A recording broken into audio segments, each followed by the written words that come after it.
For today's videos nga po ay nandito po kami sa Trees and Fishes, Rana Beach, Vanuatu.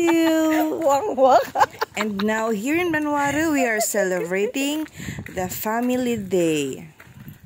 Kaya nag-decide ang aming grupo na lumipad patungong Trees and Fishes para magsaya at mag-enjoy kasama ang buong pamilya na nabuo dito sa isla ng Vanuatu.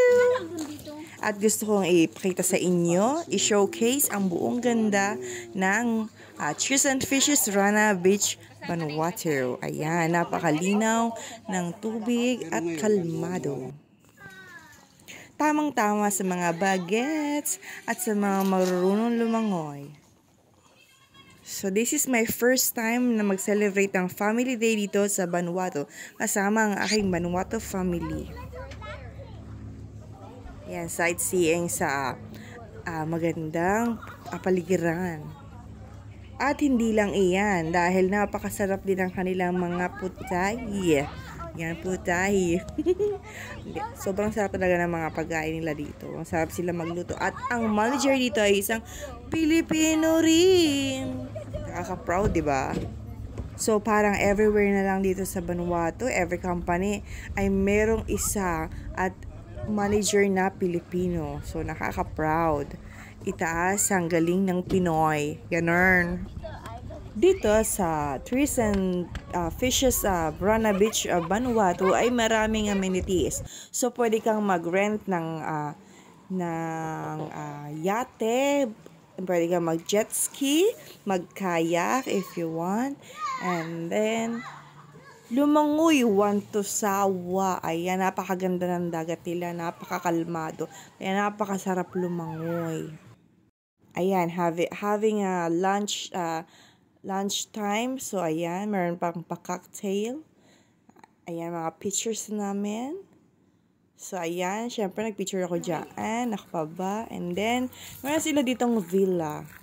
So, as na lang sa mga gustong pumunta, char. And then, meron sila ditong villa na pwede mong renta. So, ipapakita namin sa inyo kung gaano kaganda ang villa ng Trees and Fishes, Rana Beach, Vanuatu.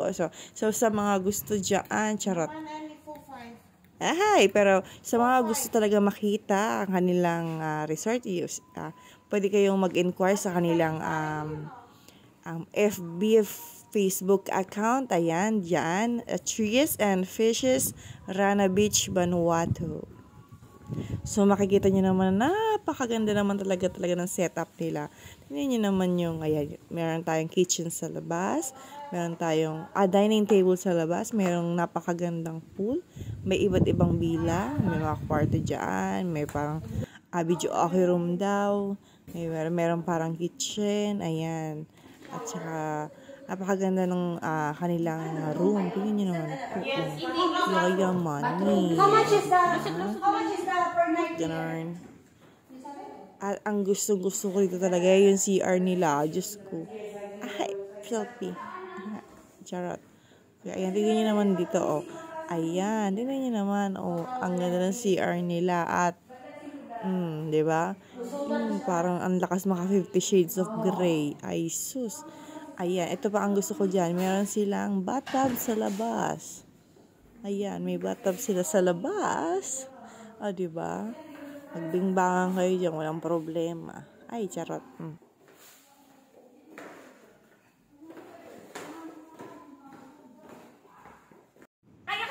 Okay, ayan. Siguro sa susunod na punta namin dito, ito mga kasama ko, ito na yung rentahan nila. Yayamanin kasi yung mga yan. Diba? Tingnan nyo yung mga itsura. Hindi lang 20 laman ang bulusan yan. At isa pa, ang maganda rito ay meron silang pa-bonfire pagdating ng gabi. So, ayun lang. Thank you too much!